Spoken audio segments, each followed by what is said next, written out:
और एक और बड़ा आरोप लगाती है अपने सास-ससुर पे कि ये हिंदू हैं और अपने घर में ये लोग सूअर का मांस खाते थे, ताकि छिड़क दें, इसका प्रवेश ना हो पाए। इस पे क्या कहेंगे? नहीं तो ये तो अगर ये कह रही है कि ये भी तो कहती है कि मैं अगर हिंदू के साथ आ गई तो मैं भी तो हिंदू हो गई। तो जब कोई हिंदू हो जाएगा तो जो हिंदू के चीज़ है उसको तो हर कोई खाता, तुम मत खाओ। हम ये नहीं कहते ना तुम्हारे ऊपर कोई प्रेशर डाला गया कि तभी कभी तुम खाओ, है कि नहीं? तो ज़बरदस्ती। हाँ, ज़बरदस्ती भी नहीं कोई कभी किसी ने कहा। तो जब तुम हमारे यहाँ हो ही नहीं तो खाओगी क्या? जब जब तुम कहीं और रह रही हो, हमारे साथ में तो थी नहीं, तुम अगर रह रही हो अपने आदमी के साथ में रह रही हो और हमने जब तुम्हारे आदमी को बेदखल कर दिया है तो तुमको हमारे साथ रहने का कोई मतलब ही नहीं है। तो हम तुम्हें क्या खिलाएँगे? हैं?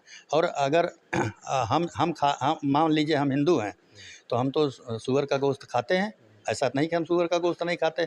अब वो सूअर का गोश्त हम अपने घर में बना के अगर खाएँ, तो किसी को तो ऑब्जेक्शन नहीं होना चाहिए। मुसलमान अपने घर में जो है वो भैंसा खाता है, गाय खाता है, तो हम तो एक हिंदू तो उसको ऑब्जेक्शन नहीं करता।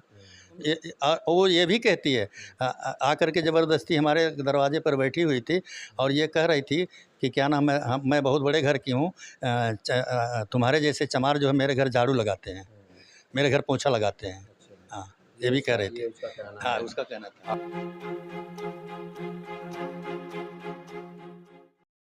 तो दोस्तों, आपने कल मेरी एक खबर देखी होगी जिसमें एक मुस्लिम महिला है, वो आरोप लगा रही है कि एक हिंदी युवक ने उसको फँसा के शादी किया और उसके सास-ससुर तंग कर रहे हैं। तो वो पार्ट तो आपने देखा ही है। तो मेरे बगल में वो जो उनके ससुर हैं, डॉक्टर साहब, डॉक्टर सुमन जी मौजूद हैं और ये आपको बताएँगे पूरी हकीकत, जो इनके द्वारा जो बताया जाएगा वो भी आप सुनिए कि किस तरह से उस महिला ने परेशान किया है, जिससे आज ही जाकर इन्होंने अपने बेटों को, दोनों बेटों को अपनी संपत्ति से बेदखल कर दिया। आइए इनसे बात करते हैं और पूरा वाक़या आपको सुनाते हैं। तो सबसे पहले नाम सर आप? बलराम सुमन। बलराम सुमन। जी। डॉक्टर साहब, क्या कैसे ऐसा नौबत आ गई कि आपने अपने दोनों बच्चों को वसीयतनामा में मतलब ये बेदखल कर दिया? ये दोनों बच्चे हमारे जो है शादी के बाद 1 ही साल के बाद जी। दोनों बच्चे हमसे अलग रहने लगे। दोनों? हाँ, दोनों जब अलग रहने लगे हुँ, तो हमारा इनका ताल्लुकात जो है हुँ, ख़त्म हो गया। जी, जब ताल्लुकात ख़त्म हो गया तो ये हमारी कोई भी मदद नहीं करते थे। हुँ, किसी भी प्रकार की मदद नहीं किया, बल्कि इन्होंने हमको जो है तंग ही किया, हुँ, हमको परेशान किया और हमारी बात को एकदम नहीं मानते थे। ये लोग जो है नशा भी करने लगे।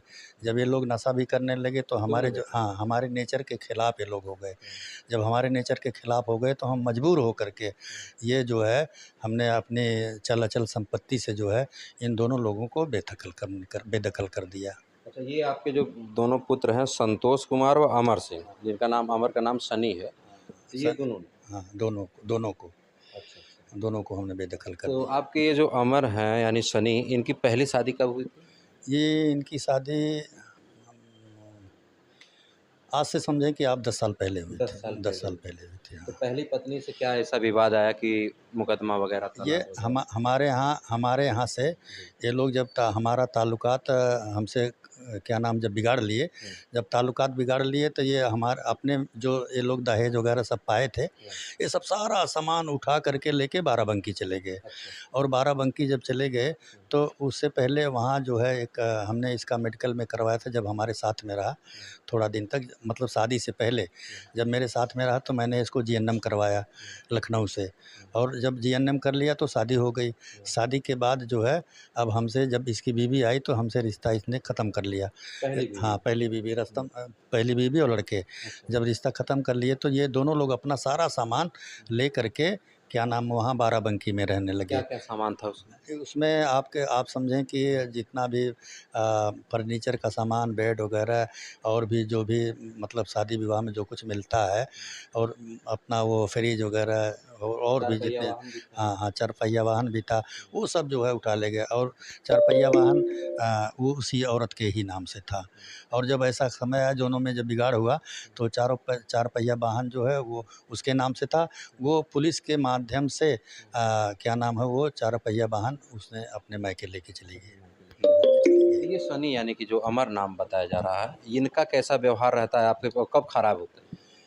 ये अक्सर जो है इस समय की बात हम बता रहे हैं कि इस समय तो ये बंदा जो है अब कैसी संगत पड़ गई है, दारू वगैरह भी बहुत ज़्यादा पीने लगा है। दारू जब पी रहा तो हम लोग तो थोड़ा अध्यात्म से जुड़े हुए हैं, क्योंकि हमसे इसे कोई ताल्लुकात नहीं है, हम ऐसे लोगों को पसंद नहीं करते हैं। तो क्या आपके ऊपर भी कभी हमला वगैरह कुछ हाँ, ऐसा हुआ? मेरे ऊपर कई बार इसने हमला करने का प्रयास किया। हमारी बड़ी बहू जो कि मर चुकी है, उसका बेटा एक है। उस बेटे को कई बार जो है जान से मारने का जो है वो प्रयास किया, और मुझको भी मारने का प्रयास किया। इसके बाद मैंने थाने में जो है जा कर के सूचना दिया, और पुलिस वाले उसको पकड़ कर के लेके आए थे भी, और 3 दिन तक थाने में भी वो बंद भी था। ये दूसरी औरत जो मुस्लिम है, इसका जीवन में कब प्रवेश होता सनी?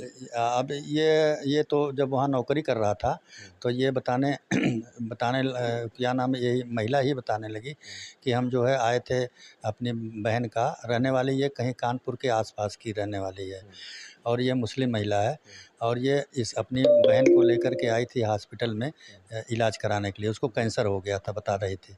तो जब कैंसर हो गया था तो इसी के वार्ड में उसकी सेवा चल रही थी, और वार्ड में जब वो सेवा कर रही थी तो इन लोगों से क्या ताल्लुकात हुआ, इसने हेल्प अपना मांगना शुरू कर दी कि भाई साहब मेरा हेल्प करिए, हम लोग बहुत परेशान हैं। तो ये अपना हेल्प करता था, और साथ में यहाँ तक हमने सुना कि शायद वो जो है वो छोटी वाली जो पहली औरत है, वो बताने लगी कि ये जो है हमारे आदमी के साथ में ये हमारे घर पर आने लगी चाय नाश्ता लेने के लिए। चाय नाश्ता लेने के लिए उसी बहाने, चाय नाश्ता के बहाने जाते जाते आते जाते इन लोगों से ताल्लुकात हो गया, और ये खूब अच्छी तरीके से जानती थी कि इस आदमी की जो है शादी हुई है। इसको पहले से खूब कैसे पता था, इसका बेटा भी, एक बेटा उसका भी था। बेटा को देख रही है कि इसके साथ में एक पत्नी भी है, बेटा भी है। तो जब बेटा और पत्नी है तो तुम इसके साथ शादी फिर दोबारा कैसे कर ली? नहीं, इसने ये आरोप लगाया था कि मुझे अहमर खान करके मिलते थे। नहीं, ये झूठ बोल रही है, ये झूठ बोल रही है। इस कागज़ पत्र जब तुम देख रही हो, उसका आईडी देख रही हो, गले जब जब हॉस्पिटल में कोई रहता है तो उसके गले में जो है आईडी का वो क्या नाम लगा होता है। आईडी जो लगी होती है तो उसमें लिखा होता है, क्या लिखा होता है? तो अमर सिंह लिखा होगा तो अहमद सिंह तो नहीं हो सकता, अहमद खान तो नहीं। आईडी आईडी जो देख कर के तो ऐसा नहीं कि हम आईडी पर नहीं लिखा हो टहलेंगे, और अमर सिंह नाम है तो हो सकता है ठाकुर हो, तो मैं ठकुराइन हो जाऊँगी। तो इस तरीके से इसके इसके दिमाग में ये बात पड़ी हुई थी। हाँ, इसको बरगलाने के लिए जो है इसने सारी चीज़ें किया है। फिर ये आरोप कहती है कि हमारा जो है हमारे ससुर ले जाके कोर्ट मैरिज करवाएं ऐसा ऐसा कुछ नहीं, ये झूठ बोलती है। इसको झूठ बोलने में हम कहते हैं कि अगर किसी ने कराया है तो तुम्हारे पास प्रूफ तो होना चाहिए, प्रमाण दो ना। जब बेटी किसकी है वो साथ में? अब हम ये नहीं बता सकते, जब हमारे यहाँ लोग थे ही नहीं। अब बेटी किसकी है, कि सनी की है कि क्या किसी और की है, अभी हम क्लियर नहीं बता सकते हैं। और एक और बड़ा आरोप लगाती है अपने सास-ससुर पे कि ये हिंदू हैं और अपने घर में ये लोग सूअर का मांस खाते थे, ताकि छिड़क दें, इसका प्रवेश ना हो पाए। इस पे क्या कहेंगे? नहीं तो ये तो अगर ये कह रही है कि ये भी तो कहती है कि मैं अगर हिंदू के साथ आ गई तो मैं भी तो हिंदू हो गई। तो जब कोई हिंदू हो जाएगा तो जो हिंदू के चीज़ है उसको तो हर कोई खाता। तुम मत खाओ, हम ये नहीं कहते, ना तुम्हारे ऊपर कोई प्रेशर डाला गया कि तभी कभी तुम खाओ, है कि नहीं? तो हाँ, ज़बरदस्ती भी नहीं कोई कभी किसी ने कहा। तो जब तुम हमारे यहाँ हो ही नहीं तो खाओगी क्या? जब जब तुम कहीं और रह रही हो, हमारे साथ में तो थी नहीं, तुम अगर रह रही हो अपने आदमी के साथ में रह रही हो, और हमने जब तुम्हारे आदमी को बेदखल कर दिया तो तुमको हमारे साथ रहने का कोई मतलब ही नहीं है। तो हम तुम्हें क्या खिलाएँगे? हैं? और अगर हम मान लीजिए हम हिंदू हैं, तो हम तो सूअर का गोश्त खाते हैं। ऐसा नहीं कि हम सूअर का गोश्त नहीं खाते। अब वो सूअर का गोश्त हम अपने घर में बना के अगर खाएँ तो किसी को तो ऑब्जेक्शन नहीं होना चाहिए। मुसलमान अपने घर में जो है वो भैंसा खाता है, गाय खाता है, तो हम तो एक हिंदू तो उसको ऑब्जेक्शन नहीं करता। तो अगर अगर कहीं वो ब्लड का अभी भी वो है, तुम उसके साथ शादी भी की हो और उसी बिरादरी से जो है तुम नफ़रत भी कर रही हो, और तुम वो ये भी कहती है, आकर के ज़बरदस्ती हमारे दरवाजे पर बैठी हुई थी और ये कह रही थी कि क्या नाम है, मैं बहुत बड़े घर की हूँ, तुम्हारे जैसे चमार जो है मेरे घर झाड़ू लगाते हैं, मेरे घर पोछा लगाते हैं। हाँ, ये भी कह रही थी। ये उसका कहना हाँ, है। उसका कहना था। आमरीन क्या नाम है? हाँ, आमरीन, अमरीन नाम था, आमरीन। कल आपने देखा होगा का तमाम ड्रामा हुआ जब मैं यहाँ पर आया तो यहाँ पर घर पे नहीं कोई मौजूद था, शायद अंदर से ताला लगा हुआ था। आपने वीडियो में देखा ही होगा। उसके बाद 100 नंबर पे कॉल आती है। पुरुष कोई नहीं था, पुलिस कोई नहीं था। पुरुष कोई नहीं था। तो 100 नंबर पे कॉल किया गया तो मामला जो गया है फूलपुर कोतवाली तक। उसके बाद कोतवाली में क्या हुआ? कोतवाली में हुआ, कोतवाल साहब ने जब हमारी बात को सुना और समझा तो उन्होंने भी हमसे पूछा कि क्या आपने ये सूअर का मांस आपने खाया, चूँकि ये तो इसने वहाँ भी कहा था। तो मैंने कहा कि सर सूअर की मांस मैंने खाया कि नहीं खाया, लेकिन आप ये सर ये तो है कि हम हिंदू हैं कि नहीं हैं।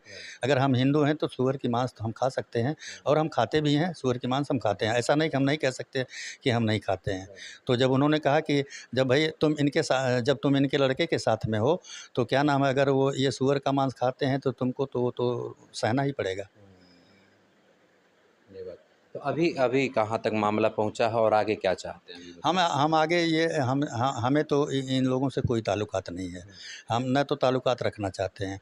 हाँ, चूँकि ये हमारी निजी संपत्ति है, हमारी निजी संपत्ति है, हमारे बाप दादा की संपत्ति नहीं है। तो इस संपत्ति को जो है मैंने बेदखल कर दिया, दोनों लड़कों को ये जो बेदखल कर। मकान है ये किस सन में बना हुआ है?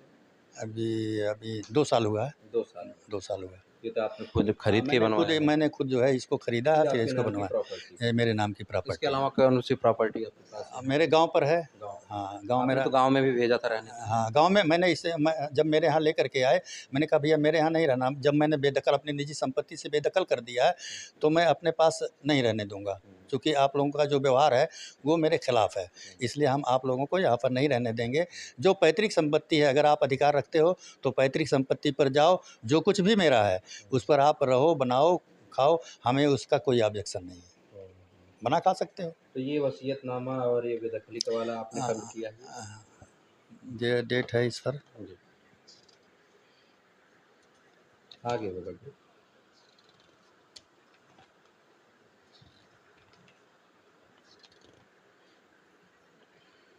31/8/2024 को। अच्छा 31/8/2000 मतलब अगस्त महीने में आपने 31 अगस्त को आपने इन दोनों बेटों को अपनी संपत्ति से चल अचल संपत्ति से बेदखल कर दिया। तब से कोई वास्ता? कोई वास्ता नहीं हम रखते, किसी से नहीं रखते हैं। तो आपके ना साथ-साथ कोई हमें कोई लेता देता है। तो आपकी सेवा पानी जो है आप पति-पत्नी हमारी पत्नी करती हैं और हम अपनी पत्नी से ही खुश हैं, इसलिए कि हमारी पत्नी करने के कारण जो है, पत्नी को ही हमने सारी वसीयतनामा लिख दिया है। ये सारे वसीयत आपने वसीयतनामा पत्नी की, इनको बेदखल करके हमने पत्नी को वसीयतनामा आपके लिख साथ एक लड़का रहता है, वो आपकी पहली बहू का दिया। लड़का जो है? जो जो हमारे पहले बड़े वाले लड़के हैं, बड़े वाले लड़के की जो पहली औरत थी, वो ये लड़का जब पैदा हुआ 1 साल के बाद जो है, वो अकस्मात इस तरह से मायके में ही कोई बीमारी हुई और उसको ले जा कर के दिल्ली में बेचारे ट्रीटमेंट करवाए, लेकिन हम भी सहयोग किए, लेकिन वो बच नहीं पाई। तो ये छोटा-सा बच्चा जो है हमने इसको ले लिया। हमने कहा कि ये पालन-पोषण इसका हम करेंगे और आज ये लड़का करीब 17-18 साल का हो चुका है, इंटर में पढ़ता है। ये हमारे ही साथ रहता है। तो इनके भी पीछे लोग पड़े होंगे? ये हमें ही माँ-बाप समझता है। हाँ, हमको ही माँ-बाप समझता है। तो कहीं लोग ऐसा सोच रहे हो कि सारी प्रॉपर्टी इसके नाम है? नहीं, ऐसा नहीं हो सकता है, चूँकि हम जो है ऐसा नहीं कर सकते हैं कि किसी एक व्यक्ति के नाम से जो है प्रॉपर्टी कर दें। प्रॉपर्टी हमने वाइफ़ के नाम से किया है। वाइफ़ की हमारे ना रहने पर सारी प्रॉपर्टी की मालिक हमारी वाइफ़ होंगी। अगर हमारी वाइफ़ की कोई सेवा करेगा, तो ये उनको दे सकती हैं, ये उनका अधिकार है। अच्छा ये हाँ, उनका अधिकार है। तो पूरा मामला आपने सुना। डॉक्टर सुमन थे, डॉक्टर बलराम सुमन काफ़ी दिनों से फूलपुर में अपनी सेवा दे रहे हैं और साथ ही साथ निरंकारी मिशन से जुड़े भी हैं। कल इनके ऊपर जो आरोप लगा था कि इनके सास-ससुर जो है, जो महिला ने आरोप लगाया था कि सूअर का मांस छिड़क रहे हैं, भगा रहे हैं, कैसे क्या था आपने पूरा वाक़या देखा। और जिस तरह से इन्होंने बताया था कल और एक आपने डॉक्टर साहब की भी बात सुनी। आप भी अपनी राय ज़रूर व्यक्त करिएगा क्योंकि पिछली वीडियो में आप लोगों ने जो प्यार दिखाया, जो डॉक्टर साहब के प्रति भी लिखा और उस महिला के प्रति भी लिखा आप लोगों ने, मैंने सब पढ़ा है। बहुत अच्छा आप लोगों का रिस्पॉन्स आया था और मैं चाहूँगा इस वीडियो पे भी आपकी प्रतिक्रिया ज़रूर रहे। तो जाते-जाते क्या कहेंगे डॉक्टर साहब? सच्चाई को आपने जाना, आपने हमसे आकर के सवाल किया, प्रश्न किया, तो इसके लिए हम आपको बहुत-बहुत धन्यवाद देते हैं। कल मैं प्रयास किया था क्योंकि यहाँ से अंदर से ताला बंद था और ये भी अपने ही परिवार के लोग हैं। कहीं न कहीं हम लोगों के जो रिलेशंस हैं, ये हमारे पैतृक गाँव से ही बिलॉन्ग करते हैं और पारिवारिक संबंध भी हैं। आप मेरी हर वीडियो देखते होंगे, निष्पक्ष मैं करता हूँ। अगर कोई गलत मेरे घर का ही हो तो मैं गलत को गलत कहने की पूरी हिम्मत रखता हूँ। तो फ़िलहाल अभी डॉक्टर साहब ने पूरी बात समझी, आपको बताई है। तो चलिए फिर इसको समाप्त करते हैं। और मैं आपको ये भी कहना चाहूँगा कि ज़रूरी नहीं है कि हर कोई कैमरे के सामने सच ही बोले। कोई कहावत है ना कि कोई कहता नहीं कि मेरी दही खट्टी है, तो वही हाल है। अब उस महिला ने क्या किया, इनके बेटे ने, जो सनी नाम है, यानी कि क्या नाम है उनका, अमर सिंह। अमर सिंह को अमर खान करके बोला गया। और पूरा वाक़या आप लोग क्या कहते हैं इस पे ज़रूर राय व्यक्त करिएगा। फिर मिलते हैं किसी नेक्स्ट वीडियो में, तब तक के लिए जय हिंद।